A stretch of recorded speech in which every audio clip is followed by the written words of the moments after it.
Apparu pour la première fois en conférence de presse depuis l'élimination du 15 de France à la Coupe du Monde, Fabien Galthié est revenu sur l'arbitrage. Loin d'être satisfait de la prestation de Ben Okef, le sélectionneur a décidé de ne pas en rester là. Si est une prise de parole qui était particulièrement attendue. Ce mercredi 8 novembre, plusieurs semaines après l'élimination du 15 de France dans sa Coupe du Monde à la maison, Fabien Galthié s'est enfin exprimé publiquement. Très touché par la défaite en quart de finale face à l'Afrique du Sud, l'ancien joueur de 54 ans a eu besoin d'une grosse coupure pour se remettre de ce cuisant échec. Avec une génération dorée, emmenée par Antoine Dupont, les Bleus étaient favoris de la compétition, mais tout s'est arrêté après une défaite cruelle puisque les Français échouent à seulement un point des Springboks. Une défaite très dure à encaisser pour Fabien Galthié, qui ne s'en est pas caché. Pour moi ou pour nous, il y a eu le temps du deuil, celui d'une énorme déception après 4 ans de travail acharné, a-t-il confessé hier en conférence de presse.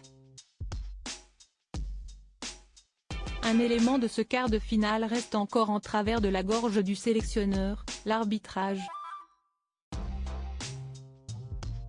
Après avoir revu le match en long, en large et en travers, le natif de Cahors, Lot, a tenu à avoir des réponses à certaines de ses questions concernant les décisions de jeu prises par l'arbitre de la rencontre. Il y avait 9 clips que j'ai montés avec Jérôme Garcès, ancien arbitre et membre du staff des Bleus, et que j'ai envoyé à Joël Jutidji, patron des arbitres à World Rugby, et à Ben Okef et son équipe car on avait besoin d'avoir des réponses sur les décisions prises pendant le match, explique-t-il. Fabien Galthié a donc souhaité avoir des explications sur certains faits de jeu, sachant que l'arbitrage de Ben Okef pendant la Coupe du Monde a suscité énormément de réactions. Il a néanmoins attendu quelques jours après l'élimination pour le faire.